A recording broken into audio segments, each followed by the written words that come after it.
I'm Allendale's chief meteorologist Ryan Martin with a look at your midday weather update. Nothing really overly dramatic here in our midday update, going different from what we saw this morning, where you've seen some radar echoes firing off here and there across the central and western Corn Belt.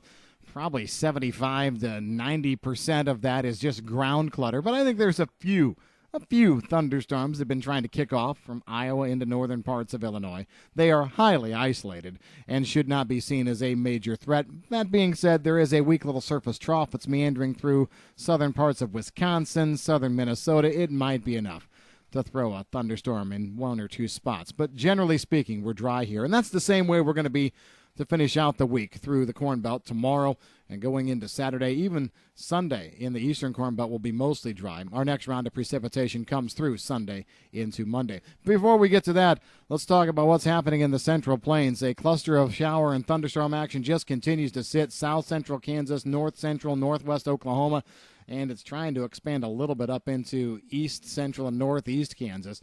This has been sitting for a number of hours. Several inches of rain falling, and you know what? It's not moving very fast. Part of the reason it's not moving very fast is there's nothing to move it. You know, this is kind of stuck underneath the southwest quadrant of high pressure that's between Kansas City and Omaha. There's a low in southeastern Colorado, but it's not strong enough to kick anything forward. This moisture's just stuck in no man's land. So areas out there that have seen rain, at this point I can't see how you won't get some more. It's not like this thing's going to just fall apart immediately. It'll be a slow death. As it tries to move eastward into western parts of Missouri, I do think it falls apart, but it's mostly due to the fact it's just going to rain itself out. So more rain coming there. The rest of the country just not looking at much. We see a line of thunderstorms trying to fire off north central North Dakota up into Manitoba, but that doesn't really have much direction to go either. It's just going to meander around and probably die off.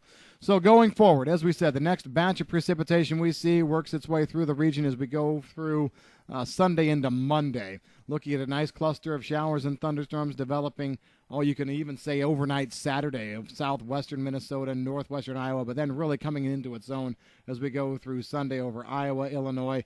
And then as it pushes into the eastern Corn Belt Sunday afternoon and into Monday, seems like it wants to fall apart a little bit. So the best rains will be out west. There we can see a quarter to maybe 1 inch in spots. That 1 inch total is going to be difficult. I actually like a range of a quarter to 3/4 in most areas. And then farther east, Indiana, Ohio, maybe a quarter to half an inch tops, and it could be less than that.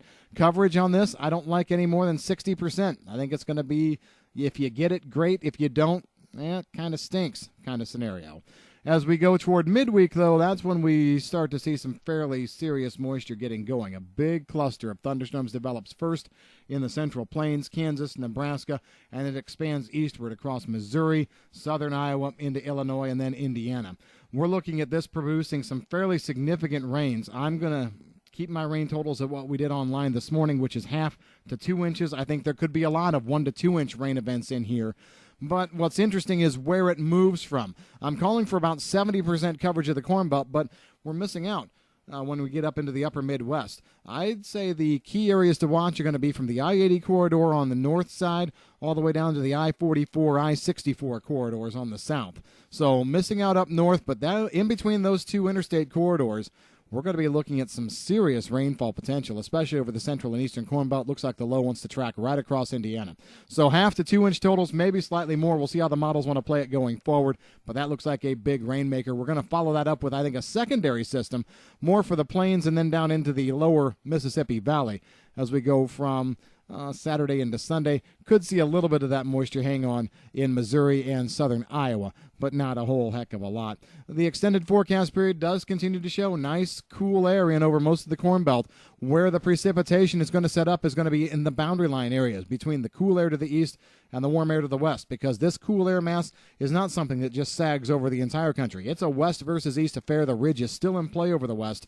Right now, models still say the best area for this boundary, if you want to call it that, is going to be from the eastern Dakotas down across Iowa, Missouri, and then kind of curving, hooking through the area just south of the Ohio River Valley. So along that boundary line, I think we could see some more activity, some bigger chances for rain and thunderstorms as we go into the 10 to 16 day forecast window. We're talking mostly from let's say August the 10th right on through the 15th. We're going to watch that closely. Farther east, I don't think we see much, but there could be some good action, or at least moderate action, in that boundary area. That's what we've got here at midday. Not a lot of surprises, not a lot of excitement, but nothing too detrimental in this forecast either. I'm meteorologist Ryan Martin. If you've got any questions, give us a call at Allendale.